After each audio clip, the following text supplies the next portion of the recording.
还为了变成无恶不作的反派，每天都会去研究那些关于变坏的书籍。可时间久了，他却并没有变坏，反而是成为了连国王都青睐的天才。但他并未因此放弃成为反派的初衷。原来前世的他看不惯某个游戏中女主角的种种作为，比如女主放个屁都能让王子爱上，并且对方圣母心泛滥到令自己反胃，所以他十分讨厌且厌恶女主。可没想到的事情是，一觉睡醒的他竟然真的穿越了，更是附身在了一个7岁的贵族女孩身上。他便是游戏中的最大反派。つまり私は悪役令嬢に転生したんだわ。このチャンスを逃す手はない。今から努力して世界一の悪女、いいえ、歴史に残る悪女になってみせるわ。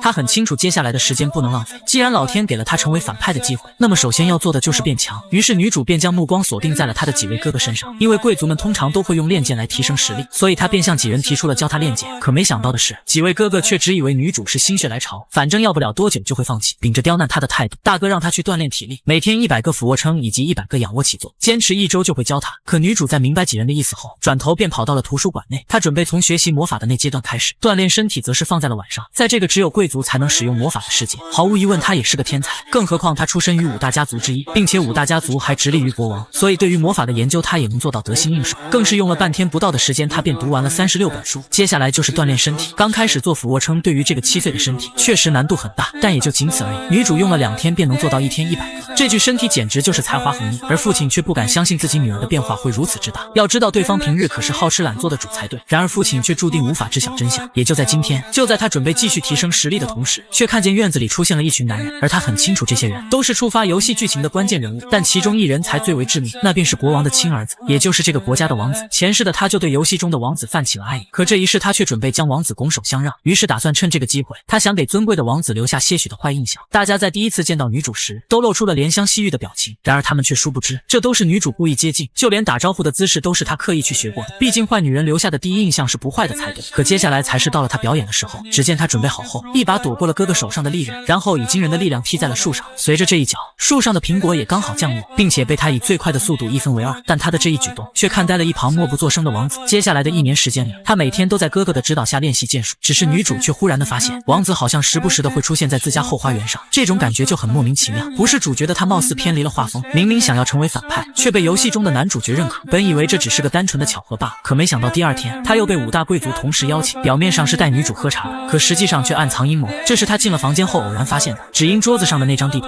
是那个游戏中他即将要被流放的村庄。但这个剧情都快赶上大结局了，要知道国王和5大贵族一直以来都在找2样东西，其中一样是一朵绿色的玫瑰，另一个则是沾满圣气的金色玫瑰。而根据某个传说，当掌管人类命运的孩子诞生时，其身旁就会伴随玫瑰出现。现在国王的儿子已然拥有了其中的绿色玫瑰，那么现在只要找持有金色玫瑰的那个圣母，并且让双方结合，就算让世界和平也都不再是梦。也是这时，女主却看见国王竟也来到了这里。虽说她不理解发生了什么，但她还是礼貌地向对方打了招呼。然而国王接下来的提问却让她怀疑了人生。问题则是女主如何看待我国的立场。可对于一个8岁的小孩来说，问这种政治类的问题显然不对劲。不过这在女主眼里就是游戏对她的考验。坏女人都喜欢在这种场合展现自己没错，但没想到的事情是，恐れながら、デュルキス国は大国ではありますが、決していい国とは言えませんわ。どう？絵に描いたような悪女でしょ？経済力は高いですが、富の大半は貴族に集中しており、貧富の差が深刻です。銀行のロアナ村など、明日のパンも買えない厳しい生活を強いられているとか。貴族への不満は膨れ上がる一方で、いつ暴動が起こるともわかりません。財政の強化が課題か。では、解決策も述べてみよう。そこまで求める？でも真の悪女なら、銀行を持つカルベラ国を利用するのはいかがでしょう？独立を支援するのですわ。ラバール国との対立は避けるべきでしょう。表向きの関係は保ちつつ、カルベラ国と交易。そう。恩を売るのです。独立が叶った暁には、有利な立場で貿易ができますわね。国王满意的离开了，但王子却有点不懂了。通常自己在面对父亲时都会异常紧张，可眼前的女主却没有半点紧张感。于是接下来离谱的一幕也就发生了。君にこれを。少し遅くなったが。これは……樱花季少女向父亲提出了练剑的想法，可父亲却始终不同意。原来女孩的剑术早已超越了凡人的领域，父亲明白，如果让女孩去剑术学院，那么届时肯定会引起不必要的麻烦，所以每当这时，他都会以女孩年纪尚小为由拒绝。然而任谁也不知道的是，这个女孩的体内却住着另外的灵魂。没错，她便是穿越者。于是为了瞒着父亲默默变强，她今天准备偷偷外出探险，目的则是附近的村庄洛亚奈。传闻这个村庄是最贫穷的村落，可没想到才刚接近这里，她却发现周围居然被魔法墙所覆盖。随后映入眼帘的是扑鼻而来的恶臭，以及躺在屋外的神秘男子。她没打算理会这个人，贵族的身份不能在这里暴露，却不料很快她就被人发现，而来者只是一个盲人。对方劝她最好不要拔剑，以免引起他人的注意。得知女主是为了亲眼确认这里的情况，男人将她带回自己的小屋。好在对方并没有恶意，原来他名为维尔，虽然双眼看不见，但可以凭借女孩的呼吸以及衣服的摩擦来确认对方的身份，这让女主忍不住询问对方的身世。原来维尔曾经也是贵族，可由于惹怒了地位比他高的人，就被对方挖掉了双眼，然后被扔在了这个村庄自生自灭。这被女主看在眼里，因为眼前的这个男子貌似和普通人不同，所以她便把自己想要成为恶意千金以及改变世界的梦想说了出来。两人也就在这种平淡的聊天中成为了朋友。时间一晃过去了2年，女主期间除了每天练剑以及看书之外，都会坚持和维尔大叔见面，而且今天是他年满10岁的日子，这意味着今天也是这个游戏世界中王子和女主人公见面的日子。他很期待自己能作为反派大小姐和女主人公处处作对的那个情形了。准备了多年的他，更是将恶女的言行举止都完全掌握，现在就只差实验。于是他便和哥哥一起来到了一家植物店，而老板眼见来人是大贵族，便将这里的大部分植物都讲解了一遍，比如一些植物可以治疗伤病，又有一些可以安抚内心之类的。然而当等询问女主是否喜欢植物时，このくらい常識でしょ。第二天，他找到哥哥，再次说出了自己想要练剑的想法，可没想到迎来的却是对方的严厉指责，理由则是女主年龄尚小。事后哥哥和父亲诉苦，他的确不该对妹妹大声吼叫，只是这一幕却被路过的女主恰好听见了。然后他便走进了房内，并同时质问他们不让自己练剑的理由。眼见氛围这么紧张，父亲只好答应他，只要年满15岁就同意让他练剑。只因女主还没意识到，她的剑术早就超过了儿童领域，如果让她参加剑术测试，必定会成为王国焦点，不管是好是坏。然而当年女主与国王的对话，5大世家全都在场，他们隐藏不了太久。即便如此，父亲也只是想给她一个简单的童年。此时女主却在抱怨，为了成为最棒的恶女，她是一点时间都不能浪费。无奈之下，只能去找威尔求助。因此今天她第一次白天来到村子，却发现了村子的真面目。这里没有秩序，充满了暴力。一个小孩正在被一群恶棍欺负，女主想要上前制止，却遭到了威尔的阻拦。事后他们才将被霸凌的孩子带回家中，但以当前的情况却不容乐观。在这里这种事他见过太多，由于没有药物，生病受伤只能等死，因此他将孩子聚集在一起，教他们认字和算术。只有这个男孩是个孤儿，但他的聪慧连威尔都自叹不如。但凡能获得良好的教育，必定能成为一个了不起的人。只可惜在这里诞生的孩子，一出生就会被贴上罪犯的标签。此刻女主才意识到自己如今的环境是多么优渥，即便如此，她还是被大人保护着。虽然不想保护他人，这不是一个恶女该做的事情，但游戏女主角一定会伸出援手。她自我攻略不能做女主角能做的事，也是一种耻辱。于是女主找到保罗想要退烧的草药，这才帮助男孩暂时脱离了生命危险。可她依旧认为自己很没用，为了成为最强恶女，她一直在努力，但真有事发生却什么都做不了。因此从现在开始，她要用10倍的努力，让自己成为能名垂青史的第一恶女。为此她必须掌握魔法才行。却不料今天女主意外发现，图书馆里竟然多了一片之前没有看到的区域，书架上摆满了她心心念念的魔法书。1级魔法只要有魔力谁都能使用，50级以上就需要大贵族级别的魔力，而记载的最高等级是100级。但游戏中王子和女主角都会100级以上的魔法。很快女主靠自学学会了5级魔法，却因为睡眠不足导致脑袋很疼。此时国王又恰好驾临要跟她聊聊，女主兴奋的一批，只当作是她恶女的试炼。国王开门见山，他喜不喜欢这个国家？女主不明白这个问题是什么意思。见女主不理解，国王改变问法，他觉得这个国家的运行模式怎么样？女主坦言讨厌贵族优待的制度，毕竟说是贵族，但其中有多少无能者却身居高位。虽然他不是针对所有人，但成为贵族的条件是拥有魔力。可擅长魔法的人不见得擅长政治，反而平民不管多优秀，却因为身无魔力就连翻身的机会都得不到。因此当前的制度不知道浪费了多少人才。一想到这个他就头痛不已。然而王子却看出他是真的头痛。可国王还有最后一个问题，他说的话也同样适用于他自己。然而女主无所谓被剥夺大贵族的地位，她自知只是运气好出生在这个家，但明知自己无能，却为了保住地位打压优秀人才就是作恶。谈话结束，女主刚一离开就差点晕倒，王子及时出现将她抱在怀里。随后见女主连吃药的力气都没有，王子是真牛逼，直接嘴对嘴喂药就离谱。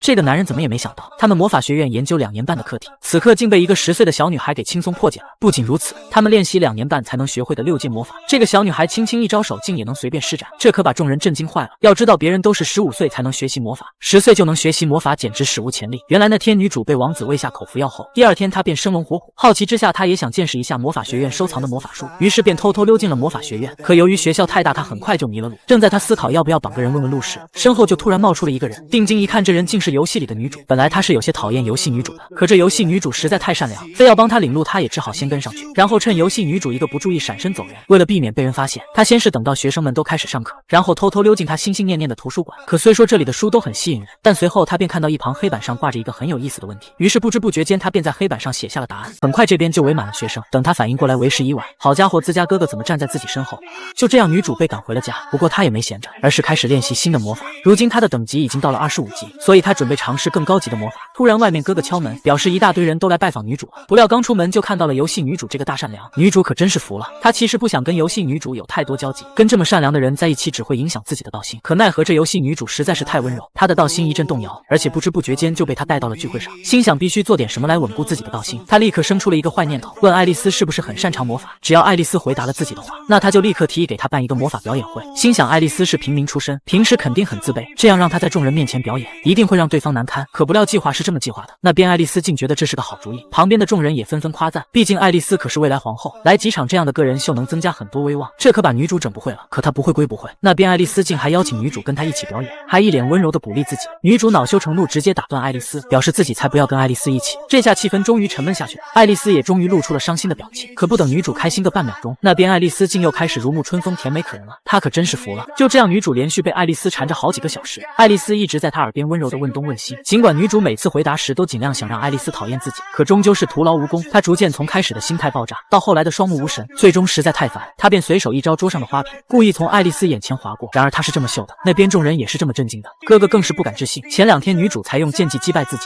女主直到这时才意识到自己好像暴露了魔法，可她怎么也没想到暴露魔法竟会这么严重。她从众人眼中看到更多的是严肃和紧张，这甚至让她有些不知所措。于是在众人离开后，她连夜赶来贫民窟问威尔，10岁的人展露魔法到底有什么后果。威尔告诉她，之前也有个人跟她一样嚣张，13岁就学会了魔法，17岁就把魔法练到了80级，可随后那个人就魔力失控了。女主这才意识到事情的严重性，但威尔告诉女主，只要以后按等级释放魔法就基本不会出问题。此时之前救下的小男孩也醒了，女主直接就上去介绍自己是个坏女人，虽然我救了你，但完全是为了利用你，我要成为最强的坏女人。男孩也立刻明白是女主救了自己，赶忙上前道谢。虽说女主是个贵族，但给他的感觉很特别。而另一边，王宫已经在连夜开启紧急会议了，女主的事已经被国王得知，国王意识到女主很可能就是第3朵玫瑰的主人，那个传说中能影响国运的天生圣女。毕竟之前女主8岁就能提出让她耳目一新的思想见解，更难能可贵的是女主竟打破年龄的壁垒，自学了魔法。不过她也很怕女主的魔力会失控，所以便安排人去专门教女主魔法。就这样，女主的魔法练习日常开始了。当然晚上她还是经常跑去贫民窟，顺便也教给小男孩一些魔法知识。很快3年过去，国王再次召见她，问女主现在多少级了。女主表示区80级不足挂齿，这实在超乎她的想象。另外她还要拜托女主一件事，那就是教导爱丽丝学习魔法。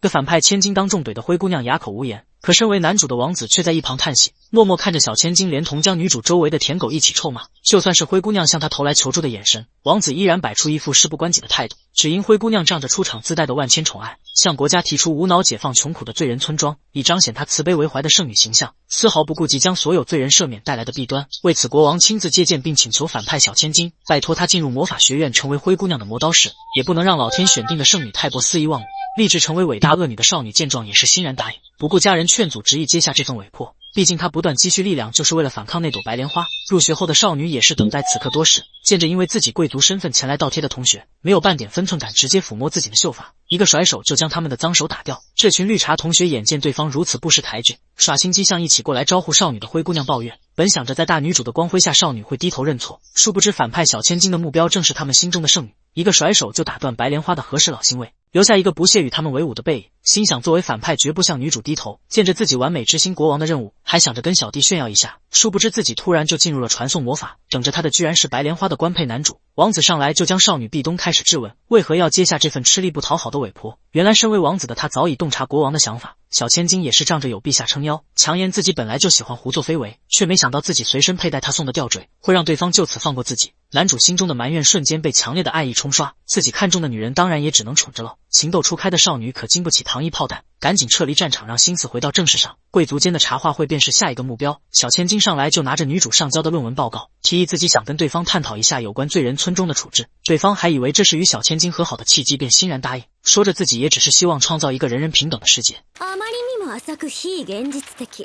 眼见白莲花这么轻易就上了套，少女便指出对方想无脑解放罪人的想法，简直就是狗掀门帘，全凭一张嘴。这一操作可算是激起一旁舔狗的众怒，不过并不影响少女继续质问对方，解放罪人的后续措施想过没？罪人们放出来后可不会自行化解曾经的怨恨，强行解放他们不过是破坏已有的治安，这后续的处理方式在论文上可一点都没写。无力反驳的灰姑娘还想寻求王子的援助，殊不知对方早就将自己高高挂起。男主不作声，可一旁的舔狗们却忍不了，刚想为灰姑娘打抱不平，就惨遭小千金的一顿臭骂。就是有他们这种脑残粉在，堂堂国家圣女才会成为没有脑子的花瓶。白莲花听闻还想为迷弟们挽回颜面，解释大家支持自己的平等世界也没什么错，殊不知她自己就是平等世界里的悖论，天生的满级魔法天赋和圣女的身份，就是这个世界最不平等的存在。在此小千金也是告诫圣女，一味的追求绝对平等，不过是以平等的名义束缚底层人民向上爬的决心。说完并扬言这次探讨真是浪费时间，再次给众人留下一句傲慢的背影。全场也只剩下知晓真相的王子在一旁暗爽。不过女主身旁的小舔狗却将此事记下，殊不知在他们每天享受贵族下午茶的时光里，小千金却不断进入罪人村庄考察，最近更是凭借80级的暗魔法救下一名少女，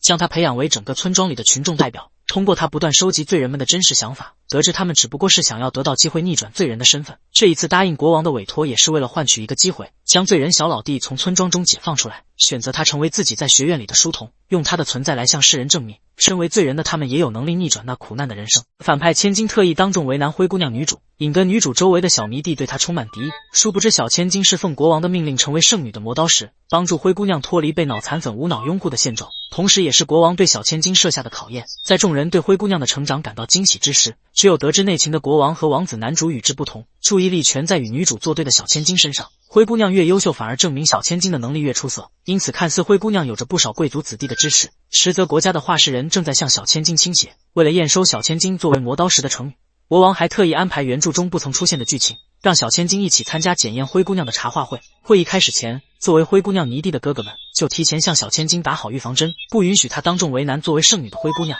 在现场等候的贵族们对小千金更是恶意相向，就因为前不久她刚在众人面前打脸他们的圣母，让这群小迷弟们对小千金十分警戒。殊不知被他们捧在手心里的灰姑娘，因为有着他们长期的无脑文，根本接不住国王今天设置的考题。国王上来就道出邻国已经破产的实证，询问在场的贵族子弟们有何见解。灰姑娘还想着怂恿两国促成联盟，一起度过财政危机。然而这个议题的策略早在3年前，小千金偷偷潜入学院便写下了方案，并且得到了国王的认可。作为正在鼎盛期的本国，应该早早将其吞并，但这种征服行为却被灰姑娘无脑反对，完全不顾及这块土地就算自己不去收割，到时候沦落为他国的土地反而对自家边境造成压力。这一点连灰姑娘的小迷弟们都不知如何反驳，只能听着灰姑娘在一旁的反对声越来越小。小千金对此也是看不下去，直言作为圣女也该动动自己那空荡荡的脑子，就算想做个老好人也该学会从根源上思考问题，提出达成联盟不如增加与邻国之间的贸易。经过小千金的提醒，灰姑娘终于想起邻国的特产农作物，经过加工立马能为本国提供更多的食物来源，也能为他们减轻财政上的压力。这一方案看似由灰姑娘收尾提出，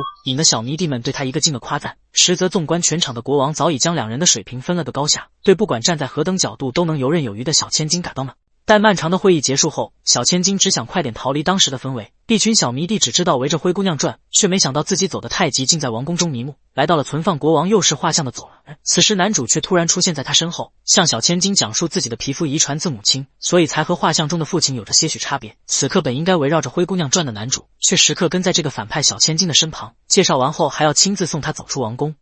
出口はこっちだ。这一操作让他这个恶女都开始怀疑对方的男主身份。然而与原著产生差异的还有自己的三哥，他与两个成为灰姑娘迷弟的哥哥不同，在会议前就力挺自家妹妹，谈判桌上更是坐在大哥与二哥的对立面，事后直言灰姑娘犹如洗脑一般吸引着众人。然而他却在第一次的茶话会中被自家妹妹骂醒，这种说法也让小千金对此开始起疑，猜测这个世界是否真有这种专属于女主的魔法。大变样的三哥更是关心起小千金身旁的罪人后代，嘱咐他千万不要在众人面前因为自己的身份而暴露出对贵族们的胆怯，希望他能成为自家妹妹的一大助力。此事过后，男主与三哥的异样不断诱导小千金继续探索真相，可还没来得及验证自己的想法，自己和小弟却在上学途中被一群来历不明的人劫走。